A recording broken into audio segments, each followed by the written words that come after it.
Hi, welcome to the Sifu Mimi Chan Show. Thanks for joining the conversation.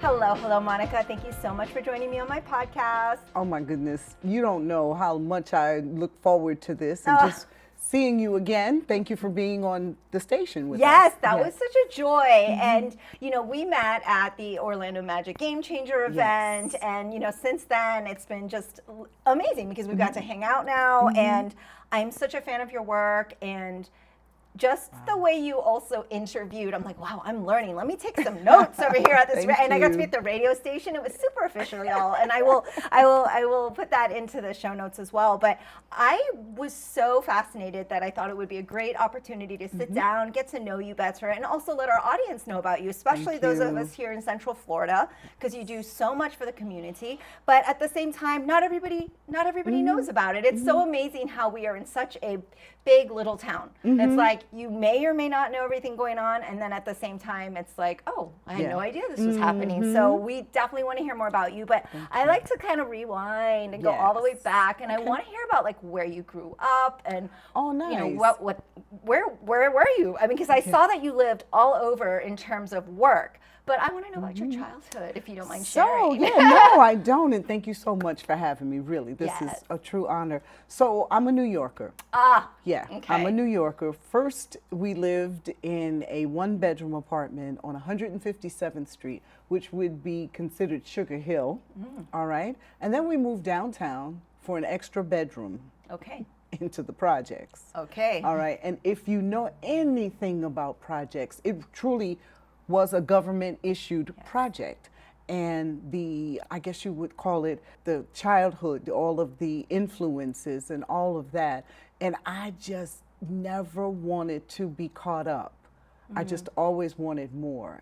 And I definitely wasn't like better than, but I just wanted more. I didn't want to just play on that playground. I wanted to see more. I didn't want to just sit on that park bench. I wanted to sit on Riverside Drive's park bench or Central Park's park bench. I was always that kid that wanted more. Didn't go to the neighborhood school, so was definitely ostracized for that and bullied even. Okay. And bullied even. And so let me pause right there because I want our listeners to really get a gauge. And I actually don't have a ton of experience growing up in like that city life, but Oscar did. And so we have been able to kind of compare notes growing up. I'm like, I had a very suburban life where I didn't walk to school or bus to school or a subway or, I didn't have that experience. And he grew up in like East New York, back in 80s where I think there was actually a documentary on the worst precinct, and it was the one that was right by his house. So I have this kind of vision, but I'd love for our audience to really understand what that's like, because I feel like there's so much disconnect from what we see on TV, and there is in his recollection and in looking back just a heightened level of anxiety that you have growing up when you are in fear of looking over your shoulder, having to walk even just to the corner could be, problematic. So, I mean, for you, did you feel all of that? Absolutely. And then the fact that I was kind of a tougher girl, so you couldn't trick me into doing anything. I really was also a loner too. And when O talked about his precinct, well, if you remember the Central Park 5 and Donald Trump, well, that was the precinct that was for the projects where I grew up. So all of that was very in the now. That pizza parlor right across the street, all of that very in the now. And one of the things that I knew that I wanted to do was radio. I knew in middle school what I wanted to do, and I would have these whole scenarios. Mind you, I was not a talkative child, I really kept to myself. And maybe a little bit weird on the fact that growing up in that area, you are not exposed to a lot of learning, and I love to read. You're not exposed to a lot other than the quadrant where you are. Exactly. And my father was a musician. I traveled with him, from time to time. The Apollo Theater was a second home. Amazing. You know, so just exposed at an early age to some good things and some not so good things. Yes. You learn how to temper it all, and you learn how to be strong. You know, had fights growing up. You know, it's just, things just happen. And then going away was the one thing that really, really, I think, saved my life. Okay, so you mentioned that you didn't go to school in the neighborhood, I didn't. and because I know in New York there are opportunities to take tests and go to different schools And I did. in advance, and again, you like you said, you're ostracized because Oscar always talked Oh, about yeah. I was like, yeah, I had to go all the way to Queens and people didn't even believe where I lived because it was so far. Yes. And so, but now I coming was back on the to train. and coming back to your hood though, it's people where you think you're better than me, All the and there's a time. lot of that. All And the so time. how did you cope with that? Because you're this strong, incredible woman now, but like you said, you weren't always who you are today. And so, what were some of the methods you used to be able to kind of handle that type of pressure? Because I don't know if That's a the good kids these question. days could be Yeah. like handling I know. in the same. I mean, granted, some do because they are in the same scenario, but it just seems like there's as a teacher, I work with a lot of kids, and even just how I taught in the 90s, 2000s, it's different Yeah. than today. You have a different dynamic. I mean, some good, some bad, but how did you kind of get through those times? It was difficult. I Yeah. will say that. A couple of things. The fact that you couldn't bully me was one thing, and if I had to fight, Mimi, I fought. If I had to, with my mouth, I could do it. But I was not that instigator kind, and I wasn't the kind that was going to bully you. Right. But I stood up for myself, and I stood up for my friends as well. Amazing. Yeah, I did. On the train and buses at a very, like, elementary school. Oh yeah, at a very early age. And I was talking about that the other night, the things that you're exposed to in New Yes. York City subways. Yeah. There needs to be more police protection there. I got to tell you, because kids going back and forth to school, there's fighting on those trains, Right. but there are men on those trains that do weird things, and I'll just leave it like that. And that was one of the things that, just really unnerved me. And it also kept me from doing a lot of after school things because I was afraid of coming home on Later. the subway too late. Well, you're way braver Yeah. because O said he would never take the subway because it was too scary. He stayed above ground, and it would be Yeah. longer. But he was like, I'm Yeah. too scared, Yeah, because yeah. he had seen so many things. Oh my God! And so yeah. that's pretty. just that's pretty exposed, tough. Yeah. exposed to a lot. And thank you for asking me about that because there are a lot of things, scenarios that you just put out of your mind because they are very Traumatic, painful, yeah. very traumatic. But I can't say that it was all bad because I had a really good childhood. But I did. Like I said, I wanted more. Yeah. I wanted more. And I always tell the story about being in elementary school and a little boy asked me for my phone number. Oh. And I said, I don't think I should do that, but tell me why you want my number. He said, I just want to hear you talk. Oh. I said, oh, okay. So I did give him my phone number, but that made me think, like, how do I sound? Yes. What made him say that to me? Yeah. And then later down the line, I had this love affair with radio. Not so much for the songs that were playing, but Okay. for the DJs. So who were you tuning into? I listened to Frankie Crocker. He was the evening night rocker. Okay. Yeah, I love the ladies' voices. Vi Higginson, Lamar Renee. Those voices really intrigued me and what they had to say. So I could tell you the music up and down, but it was what they said, the sultriness Okay. of it, but not sexy. I don't know if you can feel that balance. Yes. Sultry, but not sexy. Yeah. And I knew that there was something in me that I could do that. And so my first year of school, because I had gone to school away and been tested and yada yada, I was kind of ahead once I got to college. Okay. So that freshman year was a blur. I kind of did more tutoring than anything else. Okay. And there were times when I just didn't go to class. So here's what happened. My English teacher threw some pebbles up at my window and he said, you haven't been to class in, like, I can't even tell you when. We have our exams. Are you gonna come? He said, better yet, be in my office in 5 minutes. Oh, wow. So I got myself together. I went to see him, and Mimi, This man read me like he was my dad. Wow. What are you doing? Why are you doing? What are you even here for? You know, and I couldn't give him answers as fast as the questions were coming. And then he said, you know what I see you doing? And I was like this at this point. He said, I see you in front of a camera or behind a microphone. And I said, you don't know, but that's exactly what I want to do. And he said, you're not going to get it here. So that was what's called a traditional HBCU, a historic black college university. So he said, you're just not going to get it here. Okay. So I went to the library, did some research, and I wanted to go back to New York and figured out a school and got into it, got accepted and went to school and came out with a bachelor's, and that was in May, and by September was on the air in Washington, D.C. Wow. So I love this, background because you come across so passionate in what you do. And I could tell from just being able to visit you in your environment and the radio station, it felt like, okay, this is her home. And then like she goes home to like sleep and eat and do the thing. Like me and my kung fu school. I feel that, right? You're not like, I'm going to work, right? Like I love the fact when I meet someone that's so passionate about what they do. And part of the programming that I do on my podcast, I love talking to people that I consider like a master of what they do. And this is such mastery because, you knew from a very young age, this was something you had a passion for, and then you went after it regardless of what obstacle was in your way. You made it sound like, this happened, then this happened, then I went to the university, but I realized that there were so many hurdles and obstacles that even got you to that first job in DC.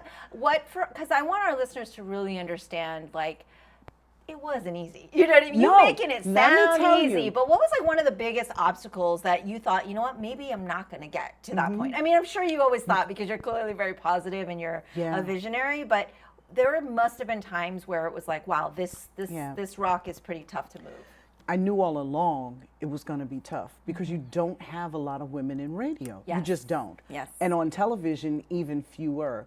So what I started doing was, and I didn't drive, you guys, so I would be on the Greyhound bus. That's such a New Yorker thing. I don't drive. I would be on, I don't drive. I didn't at that time. Yeah.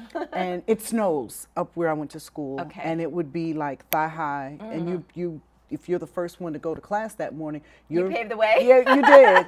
You're and the so, plow. And so I would make my way over to the Greyhound bus. Okay. I had internships in Rochester, New York, in Buffalo, New York, wherever there was a radio or television station that would accept me. And trust me, I am just a sophomore at that point. And internships don't usually start until your junior or senior year. Okay. I wanted to get as much as I could. Right. So I kind of fudged it. Yeah. I fudged it. All right. And I worked at both television and radio the entire time I was there. And I also was the first black female on the campus radio station too. Okay. Didn't even think in terms of that then. Right. I just knew I wanted to get on that mic. Yeah. And so a lot of trial and error. And then after graduation, it was funny. You don't come out prepared. You don't. I grab students and have them work with me. It was a student who put together half of the questions that I asked you. I want them to ask me questions, and I pay. I do what I have to do to get these kids, because a degree is not going to do it for them. The school is just not set up. I don't even care if the professor has had experience. If it's not true lived experience, you can't tell them how it feels to work in a radio station and you're the only female there. You can't tell them how it feels when it's your first day on the job and the person getting off says, well, you're on your own. You've not seen the board, you're seeing it for the first day and you have to figure it out. It's a very cold world that I work in. I believe it. It is. I wonder though as well, and I would love for you, if you don't mind, sharing a bit about that experience, not as just a woman, but as a black woman in the field, because people really, I don't think, realize oh, it's 2024. Those obstacles are done now. I'm like, please. They're it's like 2 steps forward, 3 steps back sometimes. And so, for you, like you said, you had to kind of stand on your own. And in my mind, your upbringing of being able to out-bully the bullies, push your way through, survive, like all of that was training for whatever came next. And it, certainly in radio, it must have felt a lot like being in the projects. And maybe it's a high-tech environment, but it doesn't mean people give you the respect you're due. You truly have to earn it. And you are only as good as your last air check. And they tell you that all the time. I remember walking into a station, and I won't say what city, and the morning show host did not know that I was coming. Now that's poor management. Yes, yeah. And so I was sitting in a different room because I was there to do news. And when I went in there to just greet her, Mimi, she looked me up and down like I was a piece of you know what, and it was definitely no love there. And it took a while. I'm trying to win her over, but I'm also trying to just like earn my stripes in my gig. I'm a team player. That's one thing. I will cut for whomever, but you don't always get it back. But that doesn't stop me from doing it. And that's how I teach my interns. Yeah, so no matter what. And you bring up interns, which I love because we do the same thing here, and I really believe in also not just having those interns learn about the craft and what you're doing and the process, because like you said, hands-on experience is really the only way to learn. You can read a book about all the stuff. You can take these tests, but I'm like, what good does this do? But what have you learned as the teacher and mentor to these students? Because I find as a teacher, it's like, well, I don't know who's getting the lessons here. Is it me or is it them? Because you learn so much about yourself, right? It's give and take. It really is give and take. I get the technology side because they really hip me to a lot of stuff, and hip me is probably a very old phrase, excuse me, but they give me lessons on that. But you know what? I can teach you anything you want to know about radio, but what I'm really there for, what I'm really wanting to put into these young people is how to show up on time. How to dress appropriately. Yes. How to run a comb through your hair. Professionalism. Yes. How to greet people. How to be bright. And I don't mean just educationally, how really to be bright, to smile. How to really, don't be so standoffish. Now that's one thing, you got to do whatever you have to do to get in until you fit in. So teaching them those kind of skills. Yeah, critical thinking, yes, communication. come on, yes. It's amazing because it's such a undervalued set of skills that I feel is missing from maybe the elementary age. Like I feel like there's so much in our school system. That's a whole nother conversation, right? That we could be empowering our kids with better tools than standardized tests. That's just my opinion, y'all. But we should be. We should be. I also try to teach them empathy. Yeah, of course. Because that's so necessary. What do you find that in your lessons of empathy, like, is there a wow moment for them where the light bulb that you see goes on? Is there a moment where you're going, wow, they just don't get it? I mean, what has been your experience? Because I find that is something really hard to teach. Empathy is very hard to teach, but I try to teach by example so that they can really get that it's not only about this gig. I really want more for you. Yeah. And when I show them all of the things that are possible, then they begin to get it. When I give them room to grow, like I've given my interns a 30-minute segment on real radio. Who does that? But they came to me with an idea, or actually I told them, I said, it's not just about making sure that everything is right for me. What do you want out of this? And I said, give me a topic. Let me see how you're gonna and they put it together. They were really good. So giving kids, that's showing them empathy. You're not gonna get that everywhere, because I sure didn't get that. Yeah, I mean, and it's so unfortunate, but amazing that you do that. I was very interested actually in your process because, as a fellow podcaster, but nowhere near as extensive experience as you have. But I'm always curious about process. And you mentioned, I empower my interns to look up the questions and do the research. And what is kind of your process for like how you like to prepare as a journalist? I mean, just selfishly, I'm taking notes here, everybody. So I love learning. So I will tell you something. I'm not opposed to AI every now and then. I will do that, but I'm not going to verbatim. Right, okay? right. So I am looking up, like, to prepare for you, Yeah. I had to look on your website. I watched videos. I did the whole, ooh, let me see the Mulan, let me see the resemblance. I did all of that so I could have just generic conversation. I listened to you as you were talking. And being a good interviewer, you have to be able to listen because your next question is not on the paper, it's in your head. And I try to tell them that all the time. I don't care how prepared you think you're going to be, that guest is going to throw you a curve because sometimes they don't answer the question Yeah. that you've given Yeah, you're them. queuing them up, and you're like, "Come on!" and you're They like, "All don't right, I get guess we're going over there." Yeah, you're right. So you got to learn how to bring them back. Yes, You know, yes. and so they don't teach that in school, Mimi. So that's just trial and error, and empathy.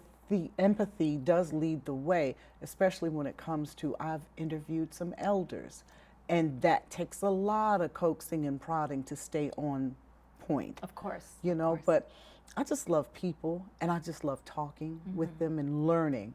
History just, just really impresses me. Yeah, you and know? you've interviewed such Oh all my walks of gosh. life of humans. I'm curious as to, I never like to ask what's your favorite interview, but what I would like to know is, has there been an interview that you went into and then coming out of it you were like, wow, I did not expect that, or the curveball that went the right direction, not the disaster Yeah. ones that you're like, whoo, this person gave me nothing. But I'm sure there's been so many people that you've spoken to that, I mean, and it could be literally like the janitor at XYZ, like people you just don't, that are always underestimated, or that their story that they never told, and because of like your conversational style, I feel like you have such a way of putting people at ease. I'm sure there has been conversations that even you walked away from, regardless of how prepared, that you were really surprised by what kind of you came out of it with. I mean, is there a conversation that comes to mind? So I'm going to give you 3 very quickly. Most recently, Mr. Reed, Okay. Desmond Reed, Yes. because he's an older gentleman, and we talked through his stories, and I learned about him, and I just let him talk, and I learned so much from this man. This man has developed one of the largest black bookstores that still is in existence in that Longwood area. So that's one person. And I'm trying to get him to call me back so I can put you guys in touch. Amazing.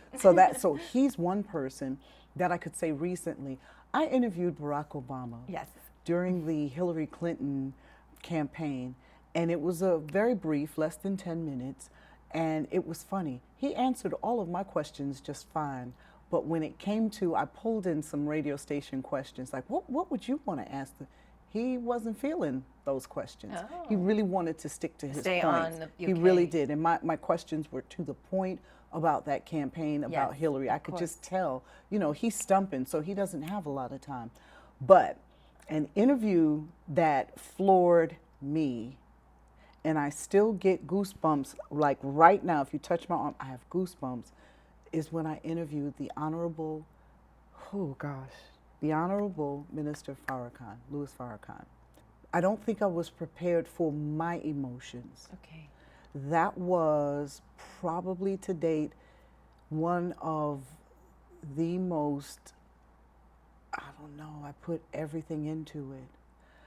So much so, okay, when you walk in the room with the Honorable Minister, you think it's him in the chair, but it's not. It's somebody who is safely sitting there because you're in front of windows and you never know when something could happen. And then when he came in ever so quietly. But guess what I did? And I've learned to do this. If you have people, like with Oscar, I wouldn't so much want to talk with you before our interview. I want to talk to Oscar. And that's what I did. I talked to his handlers. And I learned about I knew that he was a violinist, but I didn't know that he had CDs that he was sitting on and, Yeah. So anyway, that for me was I think by far one of my greatest interviews. The emotion got me so far up to here that when it was over, I went into a corner and cried. I had to let my emotion out that way. That thing was deep. Yeah. It was deep. That was a once in a lifetime. And because he's so controversial and he only gives like 10-minute pops, Yeah. Ours was almost an hour. Amazing. Oh my God, I just kept, and no notes in front of me. I just kept, feeding off of him, feeding off of him. So God gifted me with this, and I don't take it for granted. Words are my thing, and making people feel comfortable. Those are my superpowers. Yeah, and you do such a great job, and Thank I you. noticed that from the very first time we met, which of course is at the Game Changer event. And what I thought was really cute was because we just talked about people not taking the cue, and you kind of did this like, yeah, I'm gonna let you know when you're going too long, and I was going, I hope everyone's paying attention because she means business. I think also, ironically, there was a concert everybody was trying to get to, and you're like, we need to wrap this up. It was Lionel Richie. Yes. And Earth, Wind, and Fire. How was that? It was very nice. Okay. It was very nice. Amazing. But it's certain things like that I don't want to miss. Just because I work all the time. Yeah, you have to have a balance. And so about 10 years ago, 11 in November, he reminds me, I met a really wonderful man on a blind date. I had never been on a blind date before in my life. So blind date, who set you up? A mutual friend. I was hosting something by the arena, and it was a concert. It was a show going on in this cafe, this little club, and this older couple walked in, and they went straight back towards the bar, and nobody was sitting back there. So I went because I said, she looks like somebody I remember, because I had just moved back here. Okay. And I went over and I said, oh, I do remember you. I said, do you remember me? And she said, yeah, I remember you. And then I said, I love what you got going on. She thought I was talking about some jewelry. Okay. I loved the rapport. They were leaning into each other and just into it. Yeah. And I said, I just got back here. It's not even been a full year. And I was just wondering, do you know anybody like my age? She said so loud, I can't believe Monica May can't get a date. Mimi, I was so embarrassed because I did have a date that night, and he was sitting like not too far. But what I wanted was tomorrow. Yeah. I wanted another and another. And she said, well, let me think about it. And I gave her my number. She called me the next day and said, one of my good friends owns a catering company. He's a chef. Would that bother you? I said, a black man with his own company? No. Cooking? That's not something I like to do. So anyway, we met, and the rest is history. We never parted after that, and it was a conversation that went on and on and on, and it would be phone calls, long text messages, like we were in high school. Amazing. And so where'd you go on the blind date? We went to Moonfish. Oh yeah, Moonfish over in Sand Lake. And then That's really interesting. I'm just curious where a chef would take someone, because the bar is high for them. You're just like, well, where would they go to eat? So that's actually where he proposed to me 2 years later. We waited 2 years. And this was the interesting thing, was that we both, been in relationships before. He had been married, and we really wanted to get this one right. And so by our second date, we were sitting in a restaurant, Buca de Beppo. Okay. And he laid out his hands and he said, what's next? And he gave my whole name. My government name is Robin Monica May. And I said, to become Mrs. George Ashford. And he didn't snatch his hands away. He didn't say, check, please. He didn't say any of that. He said, this is good. This is really good. So I didn't scare him off. Okay, well, obviously not. And so talk to me about CB Bistro. So that's what we owned together. That was really funny because he had gigs like East Side, West Side, all over. And he wasn't partial to any one kitchen. And I said, wouldn't it be something, because I'm renting space to do my teas, my Let's Spill the Tea. And if we could find maybe a tea room, mind you, Mimi, I know nothing about tea. Because that's not tea, what by the way, that's my thing. Okay, then you got to come and give my girls a story on that. But the funny thing is that we found a realtor right away, found a house. We went to look at it. I said, do you know, to not own this and to reconfigure this kitchen, a whole conversion of this kitchen to make it for what you, that would be ridiculous. And we don't own this property. Let's go back. Let's find something else. Let's find a brick and mortar. And 2 days later, she found, and I dreamt it, I dreamt it, the exposed ceilings. I wanted a brick floor. I wanted this. Everything was there. Amazing. So the front part is where we do our community meetings, and when I do a tea, it's right there. The kitchen is, we serve over 1,000 people daily because he has schools, he has this, he has that. Everything comes out of that kitchen. So we got what we both wanted right there in Metro West. Perfect. So great. And now that we've talked about the tea, and let's spill the tea, I really want to dive in and understand more, because you started to share when you interviewed me at the radio station, and I was so moved by your story and the connection with your daughter, and just how all this has come to be. And of course, there's a huge event coming, so we want to hear all about it. I'm so excited. Mimi, you don't know, I got this idea. My daughter and I, very, very, very close. I was a single mom. And so, and we just left Sarasota the other day, and she lives in St. Pete, but she's a travel speech language pathologist. She just happened to be home this weekend, so she was able to come have dinner with us. And so he said, what did it feel like, you know, moving around so much? And you know what she said? It was just the way of life. She provided so well for me. You know, it just seemed normal. And it gave me the capacity to make friends wherever I go. So she said, whatever city I'm in, that I visit, that I work in, I 9 times out of 10 know somebody there. So, but what happened years ago was there is a place here for teenage pregnant girls.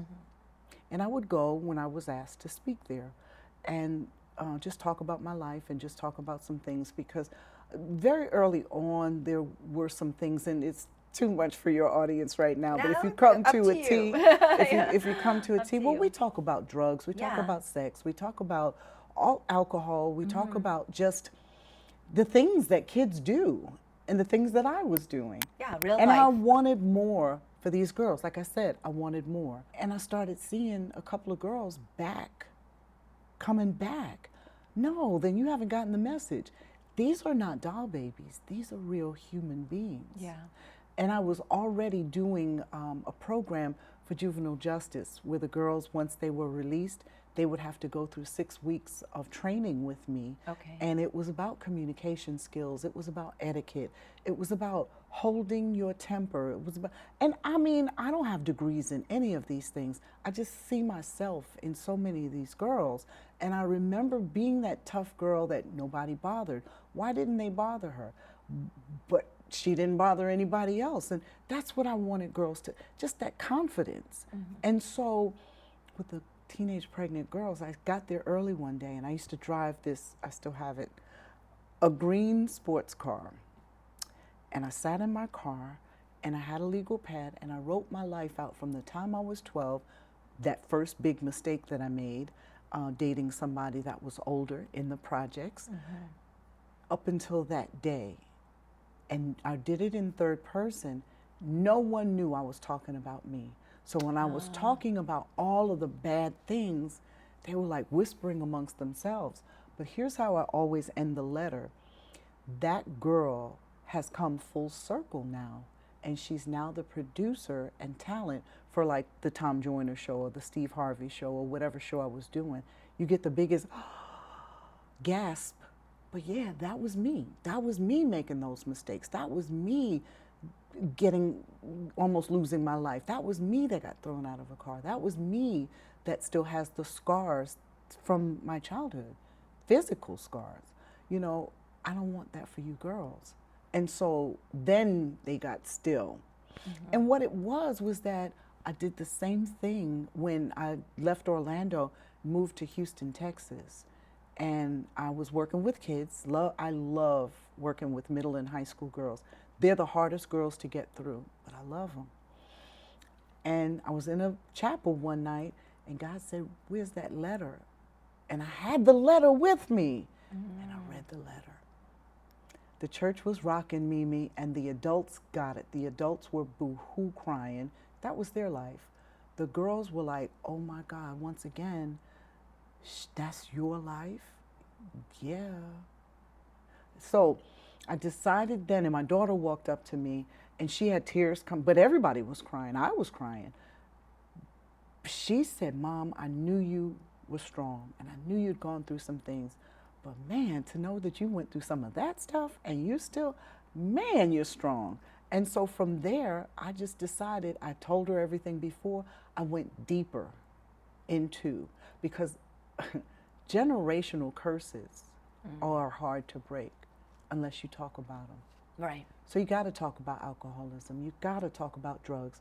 Got to talk about, you know, pubescent sex. You got to talk about it. Absolutely. You got to talk about a it. huge advocate for wanting kids at a younger age to start learning about body awareness, sex education. Absolutely. And this is the problem, is the lack of education. And, you know, you mentioned, oh, you know, your audience. I'm like, we talk about everything. So feel free to be unfiltered on the show. That was it. Because was it. It's so important for especially someone like yourself who is so esteemed, and people look at and be like, wow, she's got this perfect life and she's got this great job, and it was so, you know, it's all laid out, and they only see the end and they just don't know about the beginning and the hardship, and not that what I say has any weight to it, but definitely, you know, thank you for being so open and honest and being able to do that for others, because, you know, that 12-year-old self, like you said, oh, I made a mistake. I'm like, as a child, you know, it's hard when you're not protected, and that when you aren't able to forgive yourself, or you look at yourself as who you are as an adult, and you realize, no, the decision I made as a child, you need to protect that person. And so I'm clearly you are empowered, and you are who you need to be now. But I do hope that you know, that like I feel for you, and I feel for the 12-year-old you, and I definitely definitely, you know, want you to know, like, it's so appreciated, even if you're making an impact on one person, which clearly you're making an impact on more than one, but it matters. Like, you know, your strength matters. Thank you. So what I did was came up and I listened to God with everything, and I don't always ask him. He just gives it to me, gives me titles, gives me all kinds of things. Let's Spill the Tea came from him. Yeah. And he said, what if you got these girls with their moms over some tea, but you just name it that. And so I did the first one with 2 other people. Yeah. And I found that I like working by myself. They Let's Spill the Tea meant something different to them. Okay. But I knew where my tea was coming from. Okay. And so, you know, again, I just embarked on this. I made it a 501c3. I don't have any money in it, but what I do is I continue to do these 90-minute teas with these girls. They're 14 to 21, and now with their dads. This is so funny. I had a father, several dads. How come you don't do this for fathers? I mean, some of us are in our girls' lives, or some of us are single dads, or some of us do pick our daughters up, and we, you know, we're having issues now too. Yeah. The father, it's called ties and tea. Whew, that is really emotional. Dads don't have as much of an idea of what their girls are going through. Right, of course. So, so what I'm doing on September 28th at Valencia, and thank you so much, shout out to Valencia, Dr. Plinsky. I just told her what my vision was, and I told her I wanted to invite as many parents and their kids in for the day and feed them breakfast and lunch, but have 20 to 25-minute pop conversations going on simultaneously. The middle school girls are here, high school girls are in another room, and I just have speakers going in, and it's just question and answer. Get on the floor, cry, scream, do whatever you want to do. And then I have speakers for the parents if some dads want to come. And so the flyer will say mother and daughter, but dads, please know that you're welcome. I'm going to get them to change that for me, because I do realize this could be really, and I work a lot more with mental health folk. And so there will definitely be some counseling going on and ways this is something else. In my tea, I always have a mental health counselor there with me. And if that mother and daughter chooses, or that father and daughter, because that's happened before too, that counseling is what they know that they need, I will pay for the first couple of sessions. Oh, and again, where am I getting the money from? He's given me everything that I need. He. That's it. And so I just feel it is my mission. And I'm an open book. You can ask me anything that you want. And my daughter she comes up with some doozies. Now, my daughter's 35 now. We've been doing this maybe 10 years or a little bit more than that. Okay. Yeah. But the whole concept of the mother-daughter thing goes back to when she was a teenager. Right, right. Yeah, I mean, that's very brave. And it definitely, I think it's just such a difficult thing for teenagers, especially those with single parents that don't feel that connectivity. Because my very limited work with some of the task force and things that I've been on is that, a lot of these single parents aren't bad parents, but they're working like 3 jobs in order to feed their children. And so, right? And so then there's no parenting for these kids, and that's where you get the drugs and you get, early exposure to teen pregnancies, and you get, and it's so hard because it's this vicious cycle that we're in, and it's like, how do you break that cycle? And this is certainly one of the ways, having open conversations and then allowing them to have a space they can feel safe in. So that's incredible. And the whole premise of this is that the same conversation that the girls are getting, the moms are getting, the adult abridged version. That way you have something. And then I also do tabletop questions too. So when they finally get back together, they have something to go from. So, yeah. Yeah. It must be really rewarding, but also intense. Draining. Oh, yeah. All of that. It is intense and it is draining, but I got to tell you, I can't see me doing anything different. This is it. Yeah. That's my passion. Well, I will definitely list all of that here so anybody in the Central Florida area can know about it. Is this like an open invite? Yes. Please attend. If you have questions, I'll have all the links here. And before we wrap up, we have to talk about your radio show, your podcast, your actual, your day-to-day where we get to hear your sultry voice. Thank you. So, in 2019, I decided to come off the radio. And I made the decision after the syndicated person that I had been doing for 13 years decided to retire. And I had been asking for 2 years. So who are you going to put in mornings now? What are you going to do? Would you ever think about creating a morning show? My first gig in radio was Morning Drive. Whatever, there's not something that I couldn't do. Yeah. And they chose not to tell me who the person was going to be or if they even thought about building a show around me. So I took it as, a little bit of a slap. You're going to make me go 2 full years. This is crazy. So that let me know that they weren't banking on me.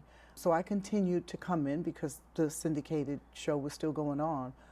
But when he left and I got my final word on who was up next, I love him dearly as a performer, but I just didn't want another performer. I didn't want to be sandwiched in that. I'd heard the show in other markets and I'm like, these are going to be some critical times ahead of us. And I just loved the show that I was on, and it was the Tom Joyner morning show. And I have nothing against the next show that came in, but I just knew it wasn't for me. Yeah. And God also said, it's time. It's time. And he spoke very clearly to me too, that I had done well and it was time to move on. And so that's when I, brought my name, slapped communications on it, and just started doing, my podcast, which is One Take Live. Yeah. Another thing that he gave me that name for, I do my commercials in one take. I study, and then and if I do it again, I'm gonna mess up. So I try to put everything into one take. So I do that, and the One Take Live I call it edutainment because it is educational, but I have artists on there. I have gospel artists. I have R&B artists on there. I have regular just activities that are going on in the community. We do political stuff. I mean, it's my show, so I can do whatever I want to do. Yeah, that's awesome. And I love it. Yeah. I really love it. It kept me going through the pandemic. That's when I first started it. Yeah. And then I kind of put it aside. And then my granddaughter, who is now 23, Wow. came to stay with me, and she said, what about And so that's how the whole thing just picked up again. And so we've done, I don't know how many episodes. We're taking a break through the month of August so I can just really focus on the tea. And then we'll get back September 1 so I can start promoting the tea. But I just needed some time off. And I mean, you are entitled to time off. Yes. There's nothing like work-life balance. Right. Final question. So what do you do for your time off? What do you do to So, decompress? Getting ready to go on a cruise. I like to cruise. I like to travel. Yes. I love that. Where are you going? To Bermuda, but we're going to New York first. Okay. Okay. And I want to see a play. I want to go to Harlem Week. And I think I want to go to Governor's Island, take a ferry over to Governor's Island because they've done some wonderful things over there. So I want to do that. And so yeah, we're going to do that. But just got back from Sarasota. Why did I pick Sarasota? Because it's sleepy. Yes, right. It's really I love sleepy. the West Coast. And I wanted good weather. So 3 days, went down, saw my daughter, had dinner, and then just laid out by the pool, just did nothing. Oh. Just, and if I just do a couple of days like that every now and then, I'm good to go. That's your recharge. That's how I recharge. I get away. We just get in the car and go. Even if it's Daytona Beach. I just like to go. We're so fortunate here, right? We have so many options, like especially during the pandemic. I was like, we're going to the beach. And I don't normally go to the beach, but since the pandemic, it was the thing to do. And I said, how grateful, how fortunate are we? We could just drive to the coast, But it was so sad seeing some of my favorite places on the beach, especially in Daytona. Wiped away. Their poolside wiped away. They've rebuilt since then, but that was really sad. I was really, really, really sad. And then, the tide was way up, almost in the street in some places in Daytona. So, we really, they struggled to rebuild. But yeah, we are blessed. We are blessed. And so I am blessed to have you on the show. Thank you so much for having this conversation. Having me. Amazing. I hope it was what you were expecting. I only expected to spend time with you, and it has exceeded my expectations. Exceeded my expectations. I love the way she talks with her hands. I'm a martial artist. So there's a lot of movement all the time. I am getting ready to take a tour, so I'm excited. Yes, yeah, we're in the Cultural Center, everybody, at the Wallam Cultural Center. Those of you on YouTube with us, and you've seen this place before, but now I get to show it off to Monica, so very special. I'm excited. Thank you so much. I will make sure we list all of your social media where they can follow you. You can shout out your social media if you want to make sure people are following you, and also where they can hear about all of your shows. So One Take Live, Monica May, One Take Live is on YouTube, and we're on Spotify and Apple, all of those platforms, and then the tea is info at Let's Spill the Tea, no apostrophes or anything, .org. All right, and we'll list that here. Thank you so much, Monica May, everyone. Thank you. Bye. That's all for today's episode. Thanks for listening to The Sifu Mimi Chan Show. Please subscribe and rate my podcast on your platform of choice and leave a review. You can become a patron of the show at patreon.com/SifuMimiChan to help keep this podcast going. Follow me and interact on social media at Sifu Mimi Chan on Instagram or Facebook.